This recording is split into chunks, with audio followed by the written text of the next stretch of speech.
This happened the summer before my senior year.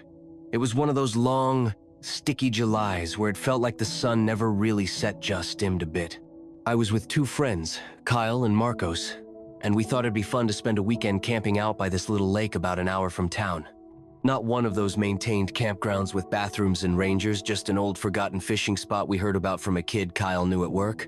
We brought tents, bug spray, beer we weren't legally allowed to have, and a cheap Bluetooth speaker that somehow always lasted forever on one charge. It wasn't a special trip, just dumb summer stuff. No one had girlfriends at the time, and we were bored. I remember Kyle saying he wanted one last real summer weekend before we all scattered for college or jobs or whatever. The spot was hard to find. We had to hike about 20 minutes off a gravel road and through a stretch of overgrown woods. There wasn't even a sign. The trees were so dense the light barely made it through, and the path felt like something deer made more than people. But when we got there, man, it was perfect. The water was glass still. No one around for miles. Just the buzzing of cicadas and the occasional splash of a fish breaking the surface. We set up camp right on the edge of the tree line, facing the lake, cooked some hot dogs, played cards, told the same recycled stories from high school. The whole night had that hazy, golden kind of charm, until it didn't. Around midnight, the bugs started dying down, and a weird stillness settled in. You know that kind of silence that makes your ears feel full? Like there should be sound but isn't? That. I noticed it first but didn't say anything. I figured it was just late and my mind was playing tricks. But then Marco said, "You guys hear that?" And I immediately felt cold. Kyle paused the music, and we just sat there, listening. Nothing. No insects. No breeze. Even the lake had gone perfectly flat, like a sheet of oil. And then off in the woods, behind our tents we heard it. A single deliberate crack, like someone stepping on a thick branch. We froze. Then nothing, for maybe 10 seconds, followed by another crack, a little closer. This time, all three of us heard it. Marcos grabbed the flashlight, but of course it was dying, flickering. I had my phone light, but that wasn't much better. Kyle whispered, "Probably just a raccoon or something," but his voice was tight, panicked. He didn't believe what he was saying. We got up slowly and turned our lights toward the woods. The beam barely penetrated past the first few trees. Nothing moved, no eye shine, no breathing. But then I noticed something that made my stomach flip. There was a shape, just barely visible between the trunks, tall, still, like someone standing there, watching. I whispered, "Do you guys see that?" And both of them nodded, without saying a word. We didn't move. Neither did it. I don't know how long we stood there. Time felt weird, like a balloon about to pop. Then, slowly, the figure shifted. It didn't walk or run. It just glided a few inches to the side, behind another tree, almost like it didn't want to be seen moving. We grabbed our stuff and bolted, left the tents, left the cooler. We didn't even speak, just ran. I nearly twisted my ankle on a root, but I didn't stop. None of us did. When we finally got back to the car, I was shaking so badly I dropped the keys twice trying to unlock it. The whole drive back was dead silent. We didn't even play music. Later that week, we went back during the day to grab what we'd left behind. Everything was still there, untouched, except one thing. The tent I had slept in was zipped up, all the way shut. We never zipped our tents. It was too hot. And inside, in the middle of my sleeping bag, was my phone. Powered off, even though I know I had it in my pocket when we left. None of us ever talked about it again after that. We still don't. But every once in a while, I get this feeling, usually on humid summer nights, like something's just outside the window, watching, waiting. I try to shake it off. I tell myself it was nothing, but I haven't gone camping since.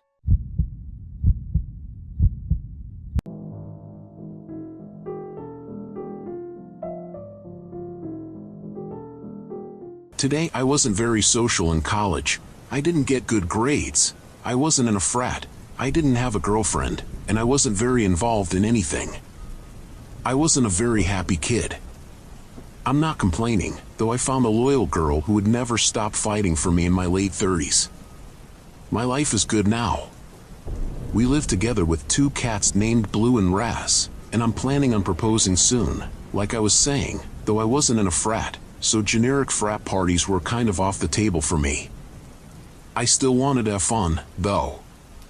I mean, who wouldn't, my friends? Brian and Ian were in the same boat.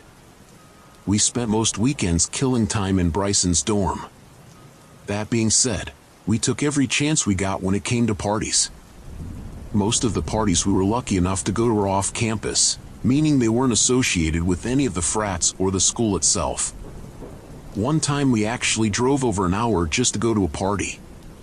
It's safe to say we were pretty desperate. Friday afternoon, Ian texted the group chat saying the girl he was talking to knew of a party not that far away. I intended to attract the strangest girls.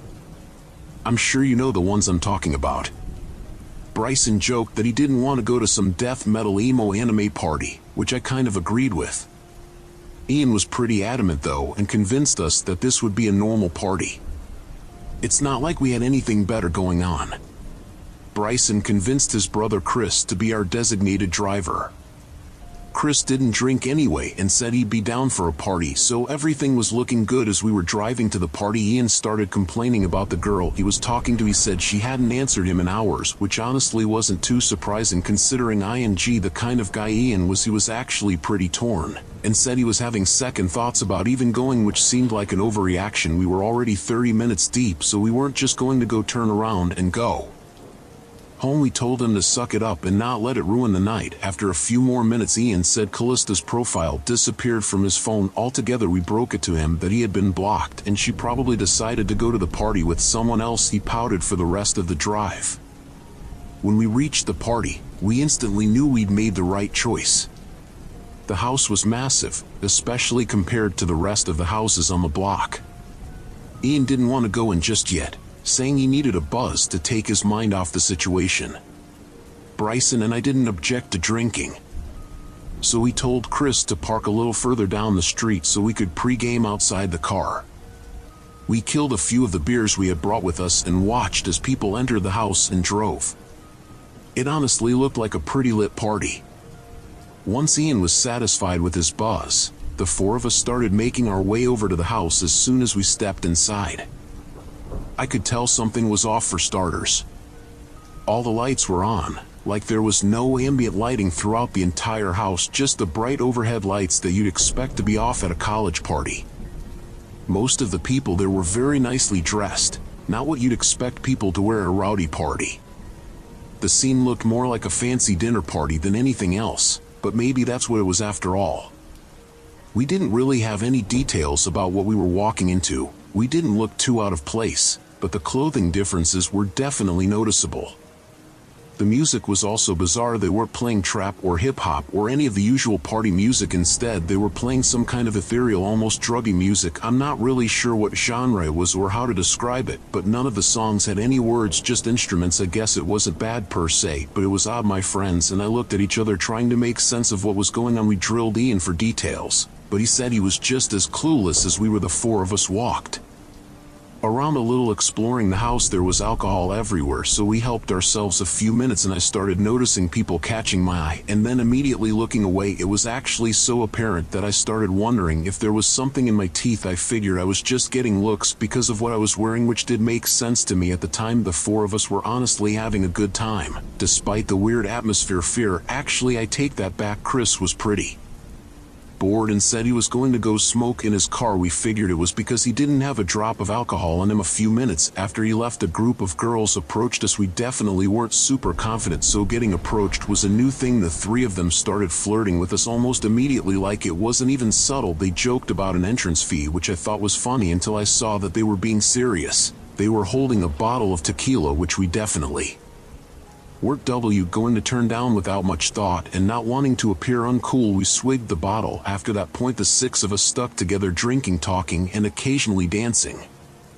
It was going really well. At one point I noticed a weird mark on Tina's neck. It was a short but solid green line that looked like it had been drawn on and sharp. The line was pretty thin, and I probably wouldn't have noticed it had I not been standing so close to her. I debated asking her about it, but decided against it to avoid potentially offending her. It might have been a birthmark or something like that. Once I had seen it though, I couldn't unsee it. It just looked so unnatural, and green of all colors, who wears green makeup? It couldn't have been a makeup smear. I decided to let it go and continued flirting with her, wondering where things would end up. Eventually, I saw Bryson and the girl he was with begin to wander off upstairs, which I was happy about. Pretty soon afterwards, I noticed Ian and his girl also walking towards the stairs. I was nervous to ask Tina anything suggestive, because I didn't want to mess anything up. Despite the alcohol, I could feel myself getting really anxious and sweaty, so I told Tina I was going to the bathroom and that I'd be right back. The only bathroom I could find was occupied, so I stood outside the door and waited. Eventually the door opened, and a really tall, older-looking guy wearing a white button-down and linen pants stepped out. I rushed into the bathroom, and he bumped into me. I turned around and kind of expected him to apologize, but he just stood there staring at me. It was the strangest thing. He just stood there with this blank look, sizing me up. I was about to say something when I noticed what was on his neck, the same green line I had seen on Tina. It was literally identical against my better judgment. I asked him what his problem was. He smirked and shook his head before saying, "Who invited you?" Not knowing how to answer that, I blurted out, "Callista, the girl that had stood up." Ian chuckled and looked up like he knew who I was talking about. He looked back at me. His smile is completely gone now. In a low voice, he repeated her name before gesturing around the party. "Do you see Callista here?" I didn't know how to respond to that, so I just slammed the door in his face, wondering what the hell had just happened. I couldn't get over what he said or that green mark on his neck. Part of me regretted not asking him more questions about what the hell was going on. I left the bathroom looking for him. I walked past more people that eyed me up like I didn't belong. I didn't care though. I was going to find my friends and drag them out of here while wandering around the party. I couldn't stop thinking about that green mark. I started looking closely at people's necks, trying to see if anyone else had a mark on their neck, and to my horror, I actually saw 2 more people with the green lines on their necks. They were all the same color, same length, same thickness, same everything. It was freaky. I kept looking for that guy all the while analyzing people's necks. Most people weren't marked up, but I kept catching glimpses of green lines on various people's necks. I was starting to freak out, so I made my way to the stairs looking for my friends. Thankfully, as I was walking up the stairs, Bryson and Ian were walking down. I urged the 2 of them to follow me, and I brought them to an empty hallway so we could talk. I briefly told them about my theory and said we had to leave immediately. They burst out laughing and told me I was just drunk. Bryson told me I was just jealous because they had hooked up and I didn't. I asked him where his girl had gone, and he told me she had instructed him to meet back upstairs in 20 minutes. Ian said his girl told him the same thing. There was no reasoning with these 2. They were riding the high of a hookup. I told them to follow me and that I'd prove that people had strange marks on their necks, but they weren't budging. Just when I was about to give up, Ian turned to the side. What I saw was actually horrifying. There was a thin line on his neck, only this one was red, not green. I practically screamed at him, which actually got them to listen to me. Then inspected Bryson's neck, and there was a red mark on his too. Ian told me to relax and that it was probably just a makeup stain, but Bryson started to believe me. I told them we were leaving, and Bryson and I turned to find the door. Ian still wouldn't leave, saying he wanted to meet back up with the girl. Just then a random guy walked past us, eyeing each of us up separately. He didn't say anything but paused long enough for us to notice the green line on his neck. That was it. Bryson and I rushed for the door with Ian closed behind. It felt like everyone there was staring at us as we left, but no one moved to stop us. We ran to Chris's car and told him to drive. As we were leaving, both Ian and Bryson's phones started blowing up. Those girls were asking why we had left. How could they have even known that they weren't even around to see us leave? My friends blocked the girls. Everyone I tell this story to has their own crazy theory about what happened that night. I really don't know what to think about it, but I don't think I want to know what might have happened had that guy not tipped me. When I was about 16, my parents decided to take a last-minute weekend trip out of town. It wasn't unusual. They liked little getaways to wine country or the mountains. And I was at the age where they trusted me to be home alone for a couple nights. We live in a quiet suburban neighborhood, one of those cookie-cutter developments with identical houses, trimmed lawns, and nosy neighbors who wave at you while watering their plants. Honestly, nothing bad ever really happened around here. So when my parents asked if I'd be okay alone for the weekend, I didn't even hesitate. I was actually looking forward to it. I could stay up late, order junk food, binge horror movies without my mom complaining about the volume. The first night went exactly how I expected. I ordered takeout, played some Dead by Daylight online with friends, and passed out around 2 a.m. The second night, though, is when things got weird. It was around 11:30. I was in the living room scrolling through my phone with a movie playing in the background. I remember the television was showing one of those bad 90s slasher flicks that always came on cable. Out of nowhere, I heard a tap at the front window. At first, I thought it was my imagination, or maybe a bug hitting the glass. But then it happened again. A slow, deliberate tap-tap-tap against the glass. Our front porch has this small overhang and one of those wide, rectangular windows beside the door. The blinds were half closed, so I couldn't immediately see who or what was out there. I muted the television and sat completely still, listening. And then I heard it, a man's voice, low and kind of shaky. He said, "Hey, can you open up? I need to use your phone." Every hair on my body stood up. I didn't answer. I just stayed completely still, hoping maybe he'd think no one was home. But then the doorknob rattled. Not like a test. It was forceful, like someone was trying to turn it hard, expecting it to open. I grabbed my phone and called my dad immediately.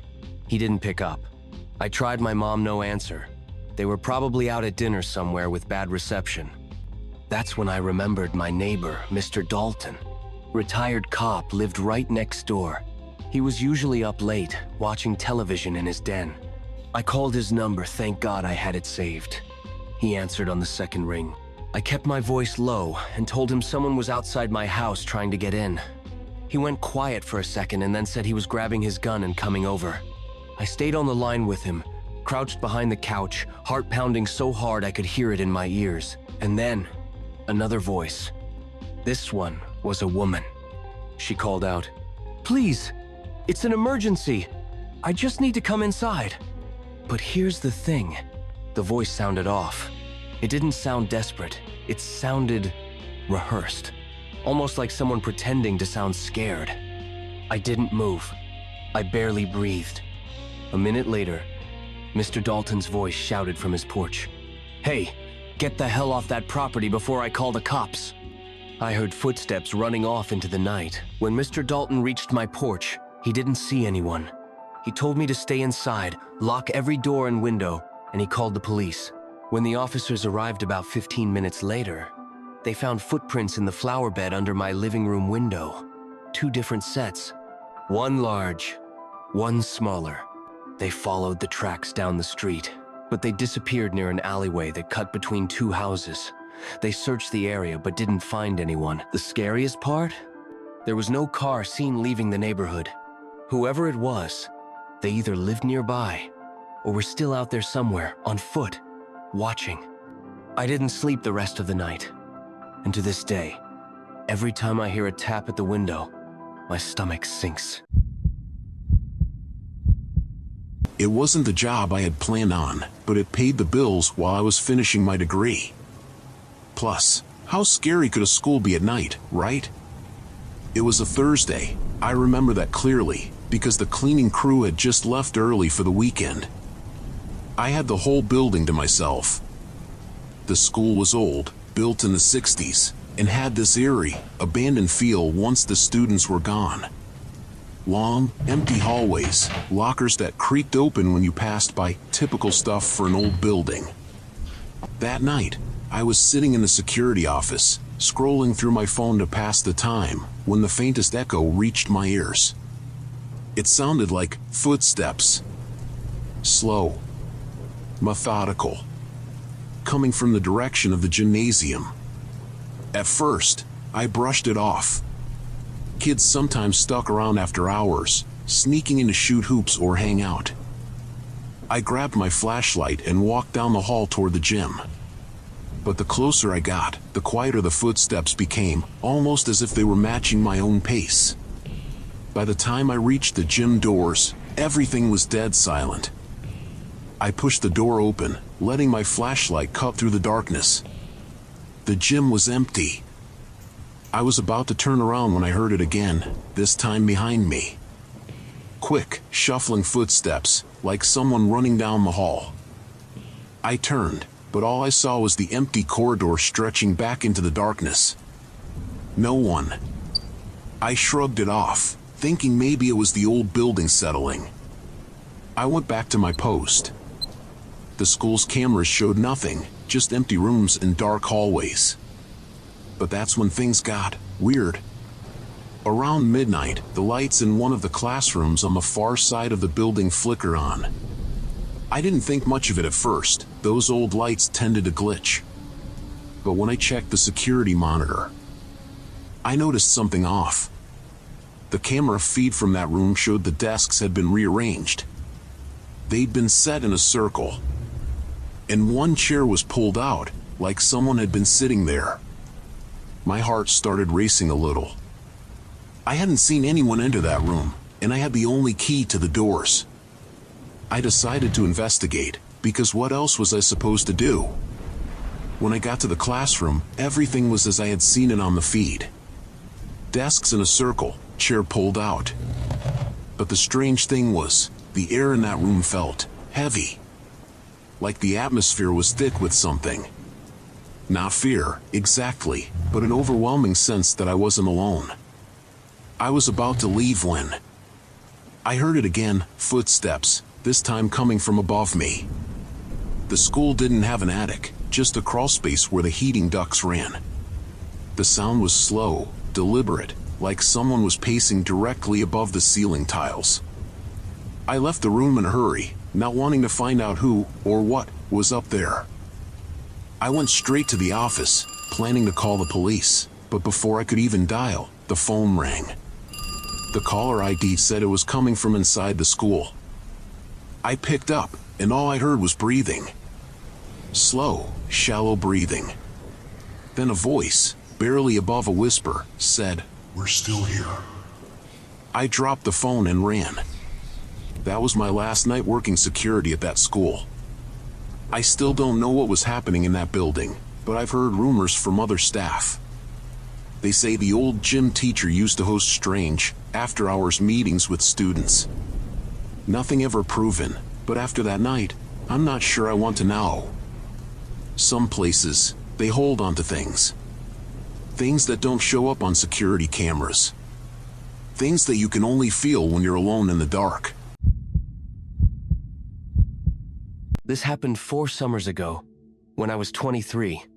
At the time, I was working part-time at a local car wash, saving up for college. My friend Ryan had just gotten access to his uncle's lake cabin upstate, and convinced 3 of us to spend a weekend there. It was remote-like, the kind of remote where your phone signal dies 5 minutes after you leave the highway.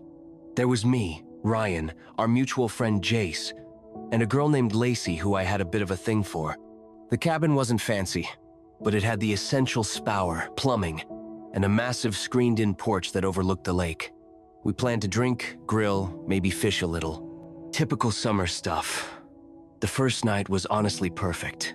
We grilled burgers, had a couple drinks, and stayed up playing cards under the dim yellow porch light. Around midnight, Lacey called it a night and went to the guest room. Ryan and Jace followed not long after. I stayed up a little longer just listening to the night sounds crickets, the occasional owl, and the gentle lap of water against the dock. That's when I noticed something weird. I was sitting on the porch and saw movement near the edge of the wood slough, like someone trying not to be noticed. I froze, thinking maybe it was a deer, but the shape was upright, human. At first, I thought maybe it was one of the guys screwing around, but both of their rooms were silent, lights off. I leaned forward slightly in my chair, trying to get a better look through the screen. The figure stepped behind a tree, still as hell. I waited. A minute passed, then 2. And just when I was starting to convince myself I imagined it, I saw a pale face slowly peek out from behind the tree, just watching me. I stood up immediately, not taking my eyes off it. Whoever it was didn't move, just stayed there, partially hidden, staring through the woods. Something about the posture didn't feel right. It was too still, too deliberate. I backed up into the cabin, locked the porch door behind me, and went straight to Ryan's room to wake him up. He was groggy at first, but followed me back. When I pointed to the tree line, the figure was gone.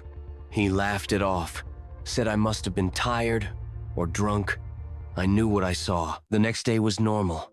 Breakfast, swimming, music. I didn't bring it up again. Maybe I had been tired. By the time the sun went down, we were back on the porch.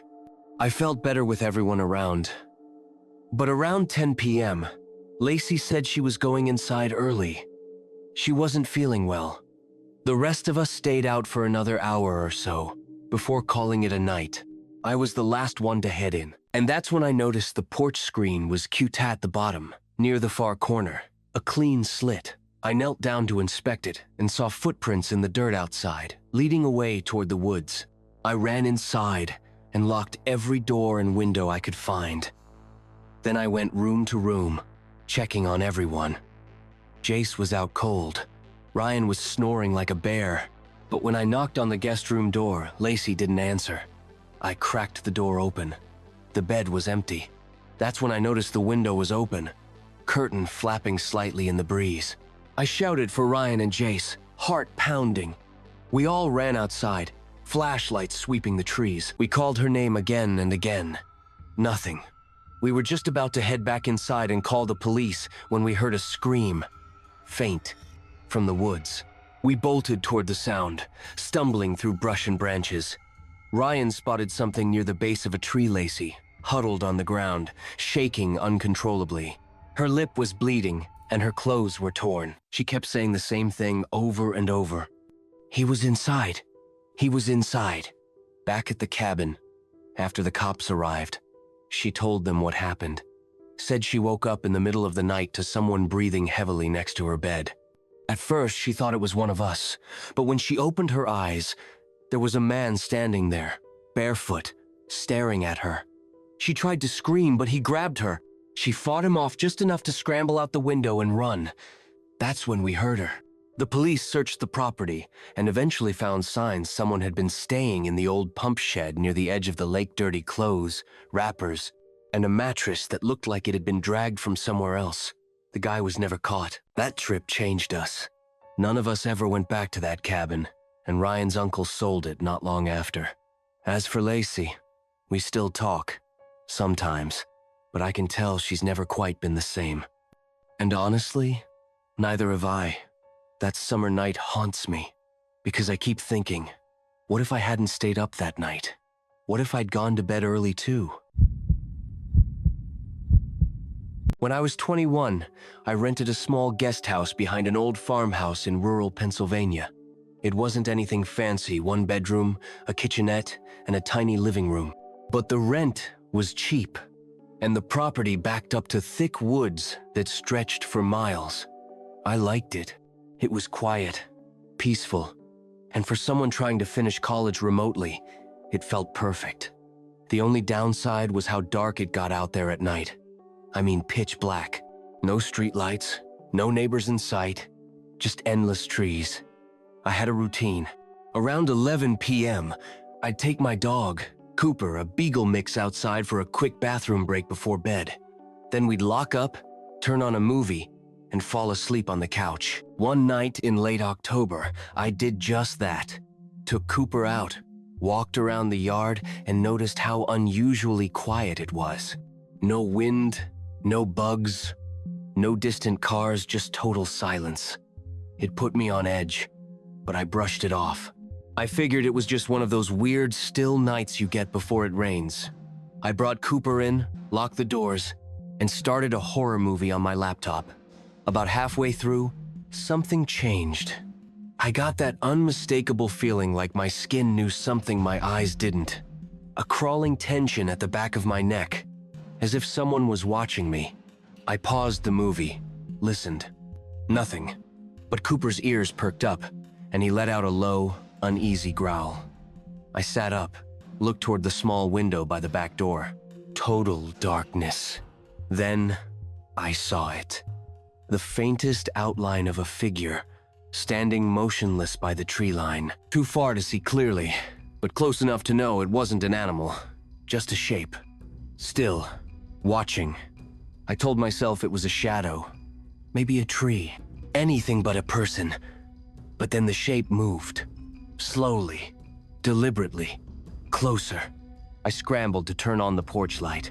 The bulb flickered, barely illuminating the yard, but there was no one there. I stared for what felt like forever, then shut the blinds and locked the deadbolt. I wanted to call someone, but who? I didn't even know the owners well. No one else was around for miles. I tried to go to bed, convincing myself it was just my imagination. But around 2 a.m., I woke up to a faint sound. Tap, tap, tap. Coming from the window above my bed. My room was on the second floor. I froze. I could hear my own heartbeat in my ears. Another tap. Cooper started growling, low and steady, eyes locked on the window. I didn't want to look. Every instinct told me not to, but I did. I turned my head slowly toward the glass, and there he was. A man. Pale face, wild, unkempt hair, his mouth twisted into a crooked grin. His hand was raised, a single finger gently tapping the glass. Our eyes met. I couldn't breathe. He didn't speak, didn't blink, just kept tapping. I grabbed my phone, my hands shaking so badly I could barely unlock it. I dialed 911 and whispered my address. But when I looked back, he was gone. The police arrived 20 minutes later. They searched the property, the woods, everywhere. They didn't find anything. No footprints, no signs anyone had been there. But that wasn't the end of it. For the next week, every night at exactly 2 a.m., I'd hear faint tapping on a window. Different windows, the kitchen, the bathroom. Even once at the front door's glass pane. I never saw him again, but I knew it was him. I left that place before the month was over, broke my lease, packed everything I owned into my car, and drove straight to my sister's house 3 towns over. I still don't know who he was or what he wanted, but sometimes in dead, quiet nights, I swear I can still hear it. Tap, tap, tap. I don't usually walk home alone at night. But that Friday, I was feeling pretty good. It had been a long week, and after a couple of drinks with some friends, I decided to clear my head and enjoy the cool air. I had walked the route 100 times before, but never this late. It was just after midnight. The streets were almost deserted, save for the occasional car that passed by, its headlights sweeping across the pavement. I had my earbuds in, listening to some music, but I kept the volume low to stay aware of my surroundings. After all, it was late, and I'm not reckless. As I turned down a side street, the sound of my footsteps seemed to get louder. The streetlights here were dimmer, and some flickered off and on, casting long, moving shadows on the ground. I took a deep breath and picked up the pace. It wasn't fear exactly, just that weird feeling you get sometimes, like you're not really alone, even when you know you are. Then I noticed it, another set of footsteps, faint and distant, like they were deliberately matching mine, keeping time. I turned around quickly, but there was no one there. I stopped, took out my earbuds, and listened. Silence. Just the wind rustling through the trees and the hum of distant traffic. I told myself it was just my imagination, the sound of my steps echoing off the buildings. I kept walking, trying to shake off the feeling. But a minute later, I heard it again. This time, it was closer, unmistakable. I spun around, heart pounding, expecting to see someone, anyone, but the street was empty. I swallowed hard and decided to take a shortcut through an alley I knew. It wasn't the smartest idea, but I figured it would get me home faster. As I stepped into the alley, I heard a noise, a scrape, like something being dragged along the ground. I froze, my eyes darting around. The alley was narrow, filled with trash bags and dumpsters, but I couldn't see anything that could have made that noise. I started walking again, faster now, my breath quickening. The scrape came again, louder, and I could swear it was right behind me. I turned my head slowly, and that's when I saw a figure, just at the edge of the shadows, standing perfectly still. Too far away to see any details, but I could feel them looking at me. I don't know why, but instead of running, I just stood there, staring back.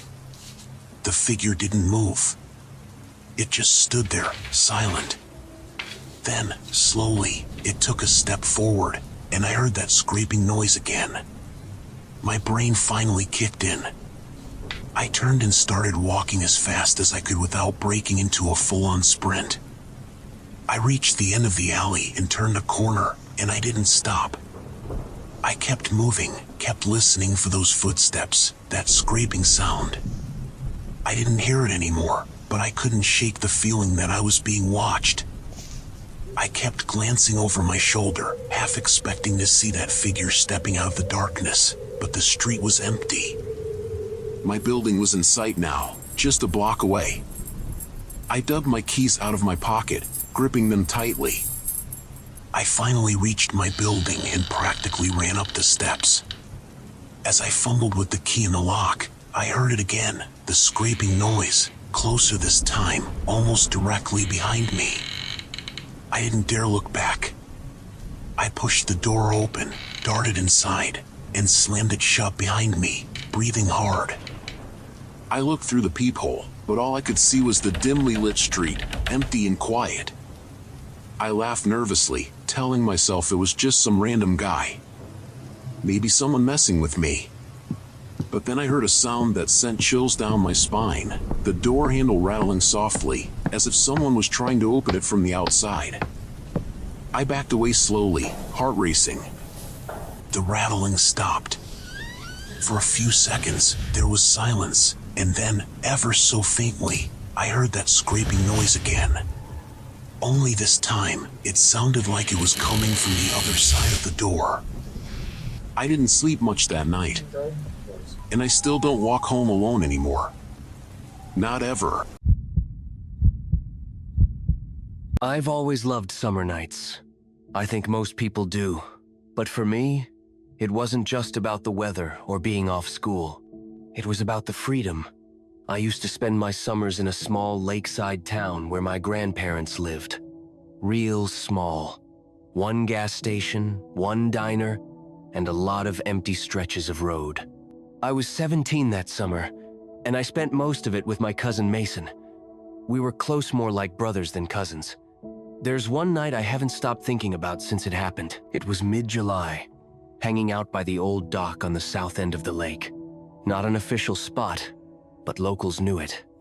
Mason suggested we go for a walk through the woods on the east side of the lake. Trail we knew well. No big deal. We reached this small clearing we called the Moon Pit. Not a real pit, just a dip where the sky opened up. At some point, I got this weird feeling. Came on slow, like noticing a smell you can't place. Then we heard a noise. One sharp crack of a branch. Not loud, but the timing was wrong. Everything fell silent. No wind, no bugs, no movement. Just stillness, and that one sound. We both stood up and decided to head back. After walking a bit, Mason suddenly stopped. "Where's the trail?" It was gone. Just gone.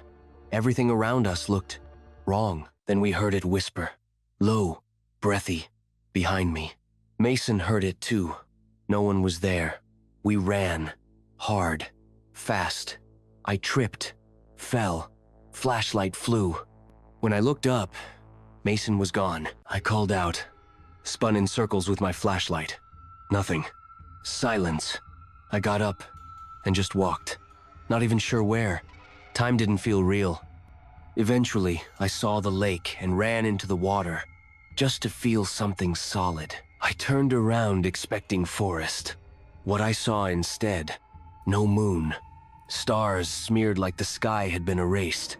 That's when Mason came out of the woods, soaking wet, eyes wide.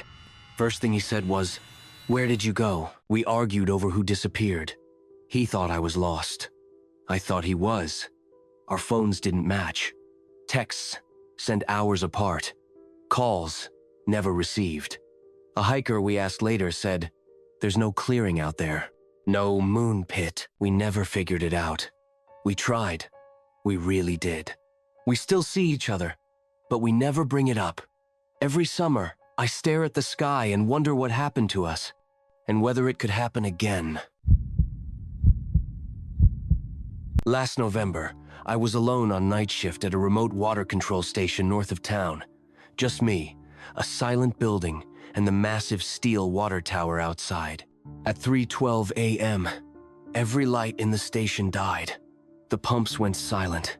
The emergency generator didn't kick in. No backup systems. And through the front window, under the moonlight, I saw a man standing by the tower valve wearing white coveralls and a breathing mask, perfectly still, watching. He looked familiar. I checked the generator bay. The diesel line had been cleanly cut. Tools were left behind. Someone knew exactly what to sabotage. Inside, the phones were dead. Radios silent. The chemical control screen had one manual override. Someone was tampering with the chlorine feed.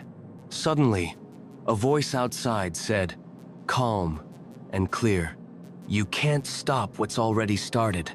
I opened the front door, and standing there was my old supervisor, Darren Leaf.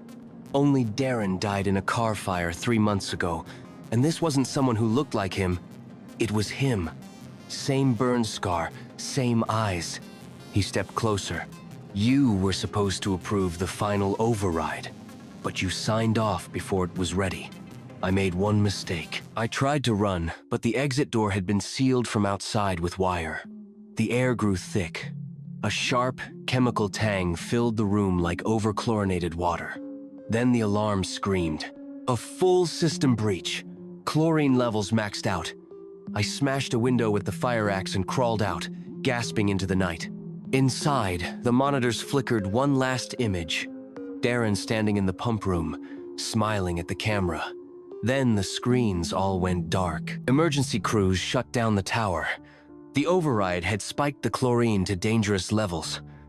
But there were no tracks, no broken locks, no digital intrusion, just bolt cutters, a severed fuel line, and the override code still logged under Darren's name. They called it a security failure, human error, but no one explained the footage. And no one believed me when I said the screen flashed one last message before it cut out.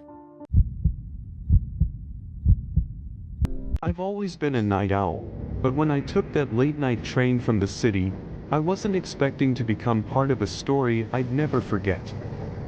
It was a chilly evening in November, the kind where the air feels dense, like it's wrapping itself around you. I had stayed late at the office, working on a project that just wouldn't come together. By the time I made it to the station, the rush hour had long since passed. The platform was eerily empty, just a few stragglers like me, waiting to get home. When the train finally pulled in, it was nearly empty. I chose a seat in the middle of the car, settling into the quiet as we started to move. I was tired, but the kind of tired where your thoughts are still racing, so I kept my eyes open, watching the dark landscape blur past the window. About 20 minutes into the ride, something shifted. I can't explain it exactly, but the air in the car felt different, like the pressure had dropped. I glanced up and noticed the lights flicker, just for a moment. The train was slowing down, but we weren't near a station. We came to a full stop in the middle of nowhere, surrounded by dense woods on either side of the track. I checked my phone, but of course, there was no signal. I looked around, wondering if anyone else was feeling uneasy, but the car was still mostly empty. Just a few passengers spread out, all of them keeping to themselves. One man sat a few rows ahead, his head resting against the window, eyes closed. Another woman was buried in a book, oblivious to the world around her. Then I saw him, sitting alone at the far end of the car, a man I hadn't noticed before. He was dressed in a long coat, his hat pulled low over his face. Something about him caught my attention. Maybe it was the way he was sitting, perfectly still, hands resting on his knees, staring straight ahead. He didn't seem to have noticed that we'd stopped. He didn't seem to notice anything at all. Minutes passed. The train didn't move. No announcements came over the speakers to explain the delay. I shifted in my seat, trying to ignore the growing tension in my chest, but something about that man was unsettling. I kept stealing glances at him, hoping he'd do something, check his watch, sigh in frustration, anything, but he didn't move. And then, just as I was starting to convince myself that it was nothing, he turned his head and looked straight at me. His eyes were dark, shadowed under the brim of his hat, but they seemed to lock onto mine with a kind of intensity that made my skin crawl. I quickly looked away, pretending to be interested in something out the window, but I could feel his gaze burning into me. My heart was pounding in my chest. I knew it was irrational, but I couldn't shake the feeling that something was very wrong. The train shuddered and started moving again, slowly at first, then picking up speed. I glanced back at the man, and he had turned back to his original position, staring straight ahead. But the unease didn't fade. If anything, it grew stronger. We pulled into the next station, and I half expected the man to get up, but he stayed where he was. A couple of new passengers boarded, and I felt a small wave of relief. The car wasn't quite so empty anymore. I tried to relax, telling myself that I was just being paranoid, that it had been a long day and my mind was playing tricks on me. But as we continued on, I noticed something even stranger. The man wasn't the only one acting odd. The other passengers, the man who had been dozing, the woman with the book, had become unnervingly still. They sat like statues, their faces blank, eyes staring straight ahead, just like the man at the end of the car. It was as if they had all simultaneously checked out of reality. I felt a cold sweat break out on the back of my neck. This wasn't normal. Something was wrong with these people. I stood up, intending to move to another car, but as I did, the train jolted violently, throwing me off balance. I caught myself on the seat in front of me and looked around in confusion. The lights flickered again, longer this time, plunging the car into brief darkness before they stabilized. When they came back on, my breath caught in my throat. The man at the end of the car was standing now, his hat tilted just enough that I could see his face. He was smiling, but there was something off about it, something almost predatory. And the others, the passengers who had seemed so lifeless, were now all turned in their seats, their eyes fixed on me. Panic surged through me. I didn't know what was happening, but I knew I had to get out of there. I pushed through the car, past the unmoving passengers, not daring to look back at the man. My hand shook as I reached for the door at the end of the car, yanking it open and stumbling into the next one. This car was empty, truly empty, but it didn't feel any safer. The air was thick, almost suffocating, and the lights above buzzed faintly.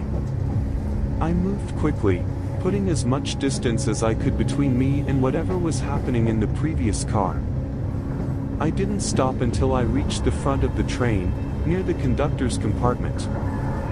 I banged on the door, desperate for some kind of human interaction, some explanation for what I had just seen. But there was no answer. I tried the handle, but it was locked tight. I stood there, breathing heavily, trying to collect myself. Maybe I was losing it. Maybe I had just imagined the whole thing. But as the train sped through the darkness, the feeling of being watched crept back over me. I turned slowly, and there, at the far end of the car, I saw him. The man with the hat. He was standing in the doorway I had just come through, his smile wider now, his eyes gleaming with something that made my blood run cold. He took a step toward me, and I did the only thing I could think of. I pulled the emergency brake. The train screeched in protest, lurching violently as it ground to a halt. I didn't wait. As soon as it stopped, I bolted for the nearest exit, throwing the door open and jumping down onto the tracks. I ran. I didn't know where I was going, but I knew I had to get away. The forest loomed around me, dark and silent, but I didn't care. I just kept running, the sound of my own footsteps pounding in my ears, until I couldn't run anymore. I don't know how long I wandered through those woods before I finally found a road. A passing car picked me up, and I must have looked like a madman, rambling about haunted trains and strange passengers. They took me to the nearest town, and I eventually made it home, but I've never set foot on a train since. Sometimes I wonder what would have happened if I'd stayed in that car, if I hadn't pulled the brake and run. But then I remember the man's smile, and the way those passengers looked at me, and I'm glad I never found out.